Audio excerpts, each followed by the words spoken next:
Hey guys, welcome back to our channel.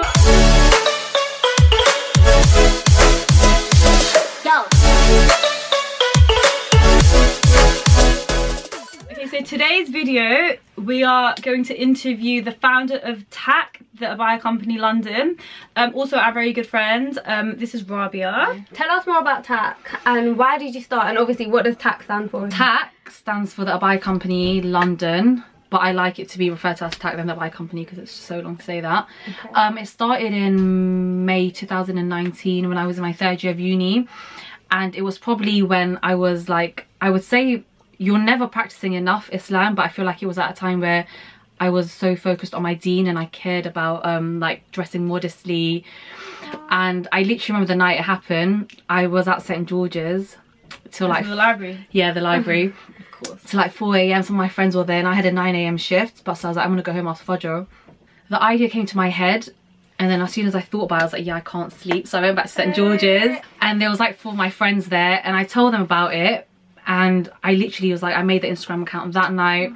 I went to like a tailor, I took a sample that I had, and I was like, this is what I want to do, and it literally just like kicked off from there. Because you were at uni, right, during the time, and you had a job. Yeah. So how did you balance TAC, your job, and uni? Or did you balance it? Alhamdulillah, I think I did balance it. So at the time, I had so many things going on. So I was in my third year of uni, I was becoming a personal trainer at the gym, I was babysitting, I was as a, oh my god, I don't know how I did this all, I was a receptionist. But I'm just, I don't know this myself about Raabiah. I think the way it was like everything was achieved and got through was because I planned like really effectively. Since sixth form, I've like religiously live off this timetable which starts at 6 AM in the morning and then ends at 11. Mashallah. And I have, by the way, I don't stick to it always, but every Sunday I fill out that, like till this day I fill it out on my iPad. Usually I have it printed out, and then I literally like fill it in the blocks, like I'm going to be here at this time, da da da da. So I feel like the way like everything worked out was like planning. My dad used to say to me, prevention is better than cure? No. Perfect planning prevents pathetic performance. Oh, okay. I think maybe some of my friends, they've always been supportive, by the way, like alhamdulillah for them, but I think maybe they found it weird how much I used to plan, and how when things wouldn't go to plan, I would actually get really anxious, like it would give me anxiety, which is not good sometimes because you can't, like Allah tells us that not everything's going to happen the way you plan it, like we plan and he plans, and I've seen it happen so many times. But I was telling my friend the other day, I feel like everything in my life's been a bit bumpy, but the Abaya Company somehow has just like gone so smoothly. Like I can't complain about like anything except when I have to like carry the boxes. Like I was doing that yesterday and I was like, oh my god, my body's hurting. But that's the only thing that I struggle with at Abaya Company, but because I believed in it so much, and maybe your intention as well. Yeah, like it was for the sake of Allah. Like it's so pure, and like, do you know when I get feedback from customers, wallahi, like if I scroll through it and read it to you guys, I just feel like crying because I'm just like, wow, like I honestly believe like my success in the Abaya Company has come through the praise I've given by people. It's just like, wow, like I have reverts messaging me, people are trying to start covering up. I have like people who haven't even got Muslim names like contacting me for it. Like it's just amazing. Just to say this, my company isn't just for like hijabis. I took my hijab off a year ago. Sorry, I shouldn't have said my sin, but obviously people just know. I took my hijab off a year ago, around December 2019, and I've only just put it on like in the last week again. So do you know what's mad, Raabiah? Yeah. I completely forgot you started wearing hijab again. So you came in and I was like, is she wearing that because she's gonna pray, or is... I took it off for a few months and I put it on for a few days and I'll take it off again, but then I just feel like why am I going to disobey someone, like a God who's given me everything, like especially where I'm at right now in my life. Like I feel guilty for disobeying him. Alhamdulillah, lockdown has made me feel like I can live without the validation of people. I'm not here to be living in this modern dunya, like I'm not meant to fit into it. So I'm just starting to realize that validation comes from within. TAC kind of helped you get back on, as in like helped you begin to wear the hijab again, or is it completely separate? Like do they coincide at all, or is it like... I think TAC has made it easier for me to wear hijab. Alhamdulillah, being self-employed, I don't have to like wear suits and go to work and live a 9 to 5 where I don't pray. So TAC has like facilitated me to have like an Islamic lifestyle, as me being selfish and like what's the word, like ignorant, not practicing the deen and just turning away when Allah's given me everything. Like minus even TAC, I used to babysit, I used to be a receptionist. They aren't really jobs that you're with an outside, you're working like a full job. I could pray when I'm babysitting, I could pray at the receptionist job. It was just me being like neglectful of my deen. I remember when you took off your job. It really, I don't know, I was just surprised that when someone takes it off, I do get surprised. Was that at At an yeah. And then obviously a couple of days later, I was like, oh my god, like who's TAC? Because like I saw like we had a lot of mutual people like following. I was like, who's in charge of TAC? And then I think Aisha asked, they were like, Raabiah. And then I think what shocked me was the fact that you were non-hijabi. Yeah. As in, no, like it wasn't a bad I did feel guilty really about it. No, but not guilty, but did you ever think, I was like, I run a whole Islamic modest did you ever clothing feel line. like, did you ever feel, not that I think like you're actual, but did you think, no, not feel like a hypocrite in some type of way? Like, not that I think you're a hypocrite, no, I did you feel that way? Because I can imagine I potentially would feel that way. Yeah, of course, because I'm promoting like a modest wear. Obviously, you're committing a sin by not wearing your hijab, but it didn't change the person I was. Even though it did affect me, I did feel like low in my deen and myself, but I was still the same Raabiah. I was still like the CEO of TAC. I was still... But the thing with hijab, it's such an outward sin that you could see that taking it off, whereas if I was missing my prayer, you would never know that. But people just had more of a say in it because it was public. Alhamdulillah. I still struggle with it, by the way. Like everyone struggles with it. I feel like, especially in this day and age, bro. So what is your definition of hijab? As in, what do you see hijab be? And also because me and Aisha have, you don't want to know what Fat's definition of hijab is. I feel like Raabiah, you will agree with me. I hope no one agrees with you. Like, I personally think, look, our flared jeans, what is hijab? You tell me. Like, I noticed all your pieces are very like simple. Yeah. Like they're quite baggy. Okay, sorry, I'm so sorry. Before we were having this conversation earlier, Fat was telling me her opinion on hijab is if you're wearing anything that has slits, including arm slits, including leg slits, she was like, the only slits that's acceptable in Islam is the slit of your lips.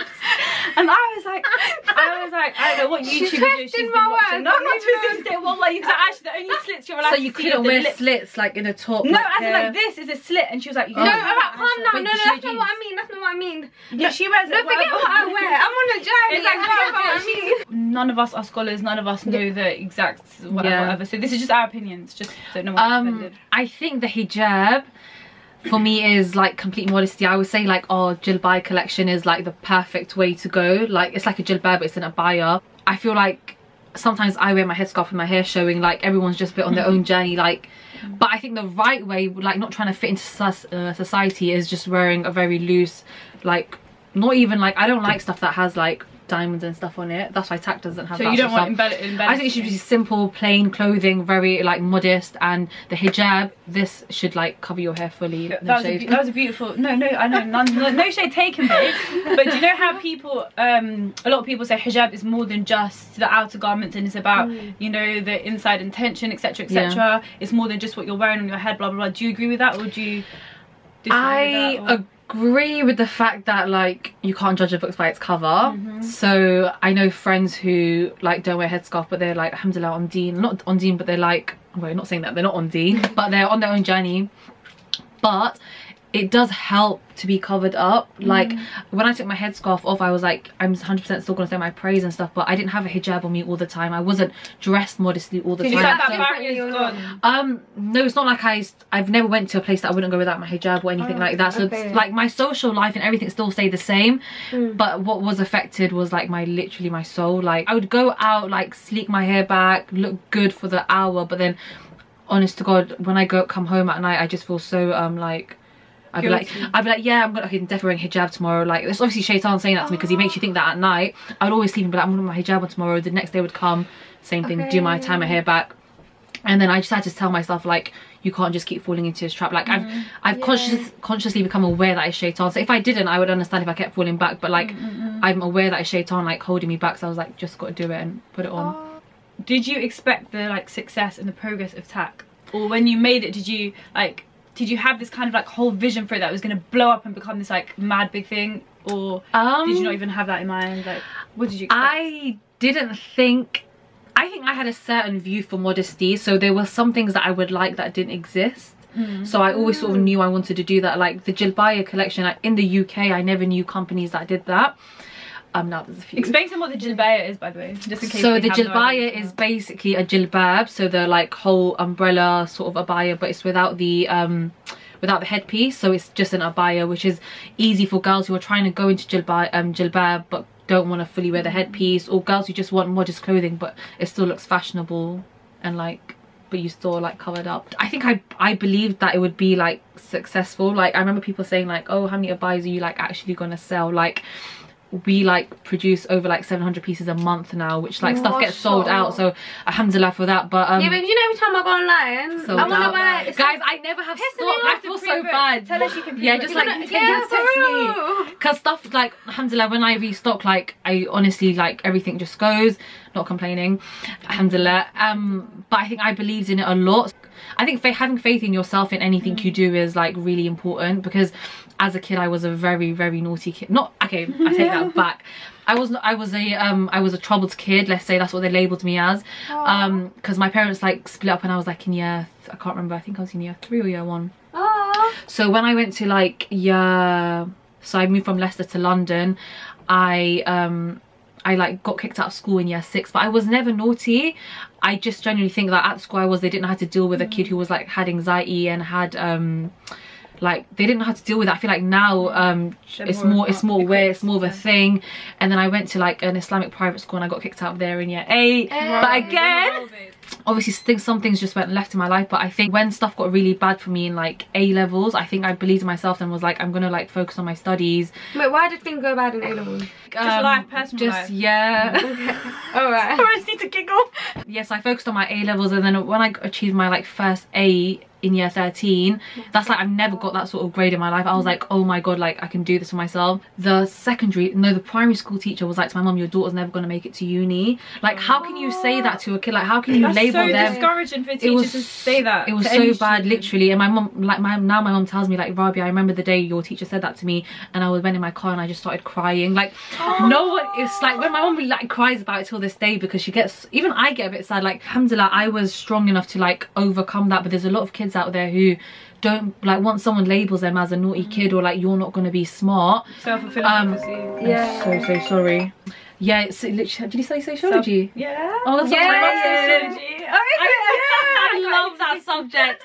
Yeah, so from a young age I was always like sort of told you're never going to be successful, Then A levels came and someone who was like important in my life at the time was like, you're never going to make it in life, and like really put me down. And I was like, oh my god, like at my big age, I was like 18 and I'm still having someone tell me this, and I was like, okay, like I need to do this for myself, not to prove to you that I'm going to be successful, but I'm going to study and I'm going to work hard. Alhamdulillah, did that, went to uni. And babe, do you think that's why you work so hard and that you're so productive? I think because you've got such a drive, do you know what I mean? I think I do have like a really big, like when I want something I'll get it, and not because I've been told all my life that you can never have it. My success is obviously, it sounds a bit cocky to say, but like it's in your hands. Like it comes from Allah 100%, but like if you want something you've got to work hard for it and work towards it. Yeah. So that's what I did. I finished uni and I graduated with a first. So my first year of uni I did psychology, but I wanted more practical work with kids, because I know what it's like to like have a like, not a bad childhood, but come from like a broken home, having divorced parents, and like the support system that I needed I didn't get. So I wanted to be that person that's there for kids. So then I changed my degree to something called working with children and young people, social pedagogy. So I'm like a European social worker now. So I finished that, and then alhamdulillah, that was this year. Do you plan on ever kind of going into that field, or is TAC going to become your main? So when I got my grade, I was like, oh, like I don't really need to study further because I'm not stressed to find a 9 to 5 because I have the Abaya Company. But then I thought, like, alhamdulillah, God's given me like the opportunity to not have to work a 9 to 5, be stuck in an office. Not that there's anything wrong with that, but like if I have such a passion to also work with kids in the future, like I should use that skill, and like, because I know how important it is. So then I signed up for a counselling and therapy course. Even if I don't get a job in that field or open up my own practice, I feel like for myself, I'm still developing myself. Like I need to deal with some of my personal things still, so it will benefit me one day, inshallah. If I'm a mum, it will benefit me as a mother. So I don't know where this course is going to take me, but I'm still like developing my knowledge and like I think I've got like low self-esteem, let's say, but I'm confident, and it's two different things that you think, how can you have one and the other? But I think my confidence in myself like allowed me to get to where I am. So basically I was going to ask you about the behind the scenes of like a business. So what are the main struggles of starting up your own business? Because I feel like in this day and age, especially with like Instagram and stuff, everyone seems to be starting up like a business, which is amazing, but like I'm sure there's loads of like troubles and difficulties and like obstacles that you faced in the initial stages of creating TAC. So like what would the main like obstacles be? Honestly, I had no obstacles.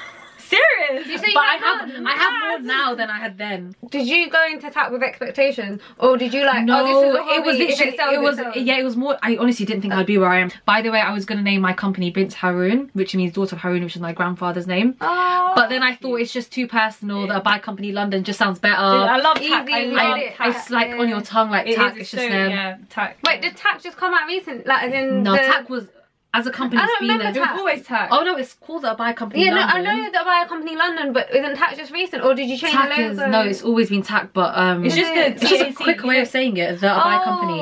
You get it? You know how Nike tick is just a Nike tick. You know it's Nike. I want TAC to just be TAC. TAC. Okay. To me, TAC is TAC now. Not I honestly saying that Abaya Company London.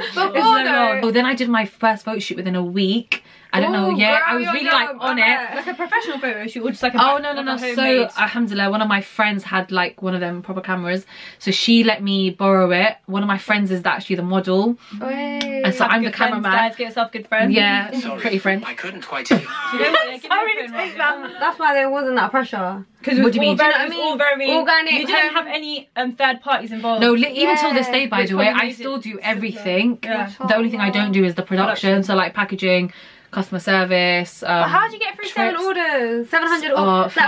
Wait, so you're telling me you package everything? But it's 700. Yeah, I do everything. Fam, like the last month I just went, my back was actually broken. Like you're just sitting there. I will employ, inshallah. I've just got a new office recently, which I'm so happy about. So it's not based at home anymore. I got an office for storage and stuff. But yeah, how I didn't have problems with TAC and like because you know how you're saying that people struggle in the beginning. Can't say that word. So I didn't. So I tweeted about it after my first photo shoot. That like blew up, and that gave me a lot of publicity. And wait, so this was 2018, 19 last year, bro. Yeah, that wasn't even long. Amazing. Yeah, I honestly thought this was. So yeah, I tweeted about it, blew up there, and then it was just like people would share it on their stories, and it just got I think because the product was amazing as well. Like it's. Yeah. Do you know what I love that you don't have? The face. Do you know? Nah. Do you know Hijab? They have some buttons, ruches. I hate that. I hate it too. People tell me like I might bring cuff sleeves, but sometimes I don't. No. I don't think you know what I'm talking about. Do you know all Jabars have it?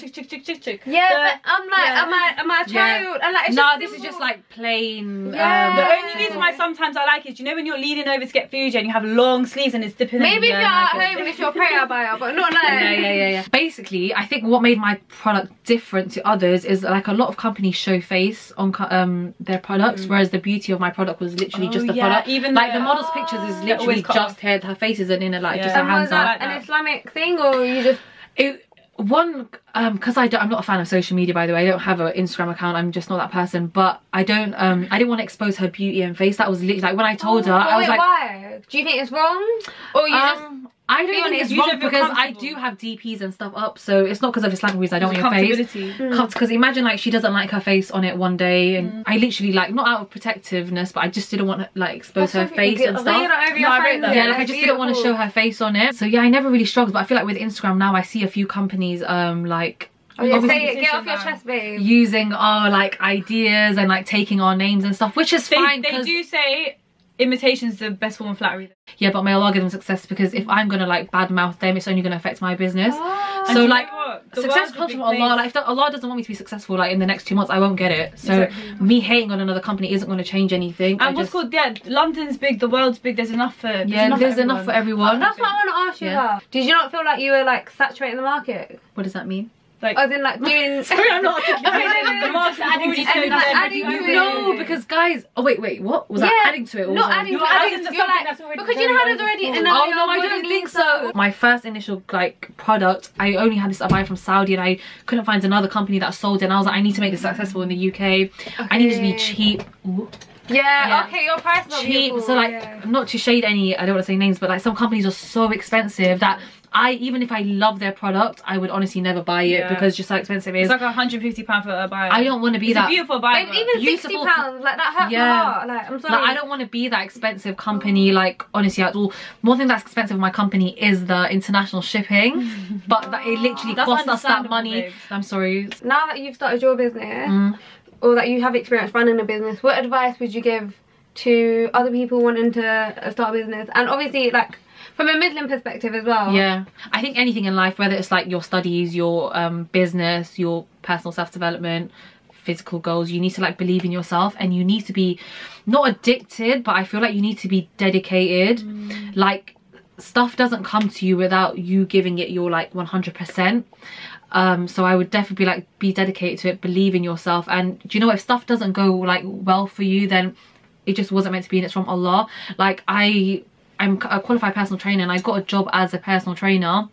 You're meant to train us, idiot. Yeah, I need to train myself. Actually, now you left this one to train me. I left it because I felt like I was just chasing money. So like when I realized like I was babysitting, personal training, that Abaya Company receptionist, I was like, well, take a step back, because alhamdulillah, I had 4 jobs, but I didn't feel barakah in my money. Whereas when COVID came in and I stripped back from everything and just kept the Abaya Company, I've seen it grow so much. I'm just like, this can't be real. Like, I can't be like 21 and have like alhamdulillah all of this. Like, it's crazy. So like, make sure your focus isn't the money. Do something because you love it. I'm not physically where I want to be, so maybe one day I'll open like a female gym or go back into the field. But right now I'm just more my biggest concern, and I don't want to do something for the money. I just want to do it because I love it, and that's the Abaya Company for me right now. So yeah, love what you do, and don't chase the money, like, because you will not, like, there'll be no barakah in it. God won't bless you with it. Just take your time. You won't feel that satisfaction even if you're seeing all the money come through. Yeah, like, I feel like only a year later now I feel like I'm financially content with the Abaya Company, because I feel like my head's not split into so many things. Like, I'm just focusing on it, and I'm just like watching it grow and develop. So I keep looking at your beautiful eyelashes, mashallah. Like, because I'm looking at you, obviously I'm so close to your face. Oh wow. I can't look at you. Allah. Moving away now from TAC and kind of the Abaya Company, you mentioned previously about your low self-esteem issues when you were a child. Yeah. So I want to know, how did you overcome that? If you have overcome it, what kind of advice would you give to others struggling with similar issues? And why was your self-esteem low to begin with? And have you guys heard of a second child syndrome? Is it neglection? Not neglection, but it's like... Is it like middle child syndrome? Yeah, no shit. I'm a middle child. Middle child syndrome. Yeah, but the second child, if there's no third child, then you're not middle child, you're second child. Oh, okay, middle child syndrome. Yeah, so I've got middle child syndrome. Do you? You don't, man. Do you? She's got every child, she's got all the syndrome. Are you the only kid? No, there's 4 of us. But guys, this is about you. Okay. I feel like I never spoke about stuff I was going through because I felt like I had to be a stronger person, and honestly that was even until like the age of 18, because I just sort of invalidated my own feelings a lot. And when you invalidate your own feelings, it allows other people to disrespect you and just honestly treat you like crap. Who would put that pressure on you? And do you feel like, did you ever put it on yourself? Yeah, 100%. So like, I can't remember a time in my life where I physically liked my body till this day. But is it? Yeah. Okay, that's Babes, I feel that's so common for so many girls. Do you know what I mean? Which is so sad. And I hate that I'm this person, because I'm so for like self-love and like love yourself, and like your body is like who you are. But literally, I remember in year 8. How old are you in year 8? 13. I remember going on like an orange juice diet in Arisala. Oh my god. Do you believe that at such a young age? Literally. And maybe because I was always compared to my older sister who was a lot smaller and slimmer, I was always just physically seen as bigger. But it's Asian families, so they wouldn't realise that they're like affecting me and saying stuff. Even till this day, they'd be like, oh Raabiah, you've lost a bit of weight, oh you've put on weight. I just say, don't speak about my physical body. It's not your business how, like, if I'm fat, they don't even realise how much of an effect it has on the young children. Yeah, especially in ethnic minority communities. They say this like it's so normal, like it's like, hi, how are you? You look fat today, or hi, how you look skinny today. Do you know what I mean? Then academically, I will always like just be in a low set and not be just made to feel like I'm not good enough, like smart enough, which I don't agree with, by the way. I feel like I understand people have learning difficulties and stuff, but like, if you're facilitated in the right way, you can achieve what you want. Unless you, of course, you've got a severe like illness. And have you got a learning disability? No. I think I'm a bit dyslexic or dyspraxic, but that's like common. But alhamdulillah, no, I haven't got anything. But like I know people have told me, like I've heard people say she might have like ADHD. I remember being in year 6 and they would make me do year 4 work, and at the time I felt in my heart like, why they do, because I know I'm not dumb. And did you feel like you could do, did you feel like you wanted to do but I couldn't of course, but it's like, you know, because teachers at that age can put a barrier on you, so you can't. So that's also another thing that affected my self-esteem. One thing like also that affected my self-esteem was, sadly, it was just men in my life, which obviously is a lesson I've learned, and I'm not like telling anyone like being in a relationship where like that stuff is okay, because it's not. And there's a reason why Allah tells you to stay away from it, because like till this day, I'm 21 now and I'm still facing consequences of me being silly at the age of 16.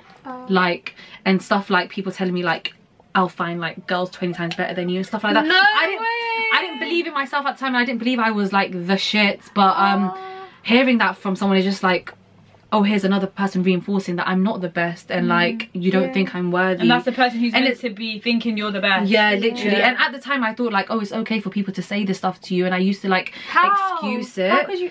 But because I didn't love myself. Like if I loved myself, like you wouldn't put yourself in these situations. If you know your own worth, you would never settle, you would never be accepting that kind of stuff. But like the first sign of disrespect is a sign for you to stop speaking to someone. But when like till this day I don't fully love myself, so I've let so many things slide. I was never taught about loving myself at all. Like it was never a thing. Like alhamdulillah, now my mum is that person, and she's so like, Raabiah, like don't ever chase anyone, and like you need to love yourself, like Allah will send you the person. But as a kid I wasn't taught that. Like my mum is like becoming that sort of person now and giving that sort of education to me. But as a kid I didn't have that, and that's probably when I needed it.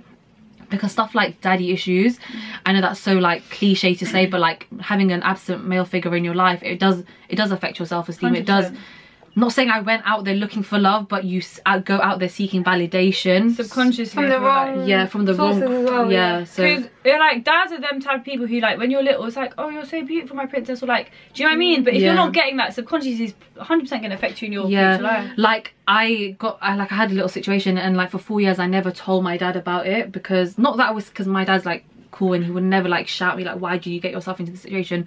But just this year I was able to like get my dad involved, and like that's only when my heart fell at rest. It's really important for girls to know that they have their dad's support, because for the last 4 years, not saying he didn't support me, I just backed away from telling him. But I know if I told him from the start 4 years ago, I wouldn't have got myself into the situation I was. Stuff about my parents' divorce, let's say, I find it too hard to speak about to him, or even to my mum. Like I always say to my mum, like, I don't want to speak about it because I can't emotionally deal with it. So I know that's still unresolved. Unresolved, but not unresolved. I feel like I've just accepted that's what's happened.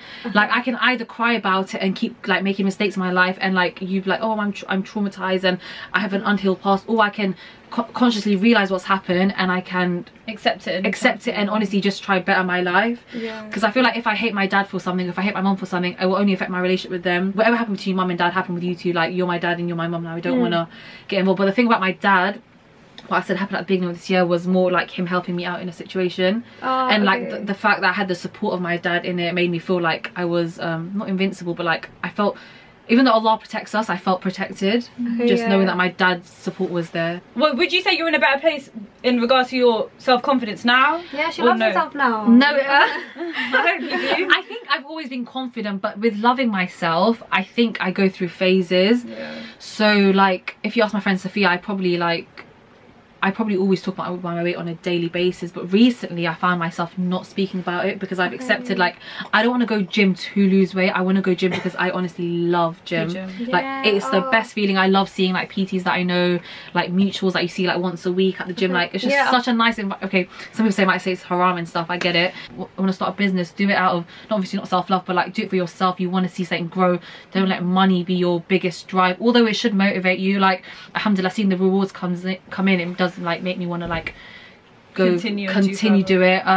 Just know that everything you do like reflects how you feel about yourself. So if you're like seeing someone who doesn't respect you or anything, like just ask yourself, do you really respect yourself if you're taking all that crap? And if you don't, like how do you expect that person to respect you? Whether it's a friend, a family member, like letting someone speak to you in a certain way. Just I feel like family members are a bit different, but it is hard to speak up with family if you're subconsciously like conscious of the things that you're saying, the things you're doing.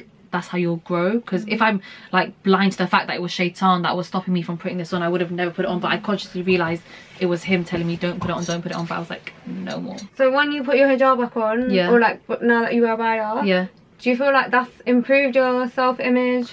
Or do you see a correlation or not? Do you feel more confident in the hijab, or did you feel more confident with your hair? Obviously having your hair out's pretty, and I feel like I appreciate my hair more now when I take my headscarf off when I go home. But it's only like been a week since I put it back on, but I haven't felt I know what I have underneath this, underneath the headscarf. Like, I don't need you to stop me on the road and tell me I look good. Okay. Do you know what I'm saying? Wait, does it stop your aunties or family members perhaps from commenting as well or not? To be fair, they probably will always do it. Like, alright. Wait, I know we already spoke about hijab, so your main reason for taking off the hijab was to seek validation from other people, because you didn't feel confident within yourself. And the people that were meant to give it to you didn't, and they put you down basically. Literally, like, you guys literally just said it. Just don't seek validation from outside people, because you will never get it. Like, know that your beauty lies in Allah's hands, and he's the one who, like, he defines what beauty is to us. So we shouldn't be out here trying to fit in the modern standards. Not saying that when you have girls parties and you shouldn't do the most, because you can do that, but just conceal your beauty. No, there's also I know it's so cliche, but beautify your inside first, you lot. It's Allah is so important. And let people appreciate your internal characteristics. And you know what's funny? The people that I didn't feel good enough for with my hijab on are the people who didn't appreciate who I was as a person. That's no, that's so deep. Wait, I'm just thinking about it. It's the person who didn't think that I was like, and you were trying to impress, and I was trying to impress them. Not, I wouldn't say necessarily took it off for them, but I was. Your personality should be enough already. Did people treat you differently when you took your hijab off? Did anyone noticeably like act different around you? I would say I probably got moved to more on the street. That's understandable. It didn't change me as a person though, so I didn't give him my number just because I'm not wearing my headscarf now. Anyways, that was honestly such a lovely, like, genuine conversation with Raabiah, and I feel like I learned so much about you that I didn't know before. Did you seriously? Yeah, 100%. Cool, but thank you for being our first guest. I was so gassed when you texted me, by the way. Like, I would love to. I just like talking. Inshallah, you have more success in every Inshallah. aspect of your life. Abaya Company growing. And we'll link the website. Abaya Company London. And follow them on Instagram. If Fats, when you do the editing, put it somewhere. I'll try. I'll put right here, babe. Right here. Okay, we'll see you on our next video.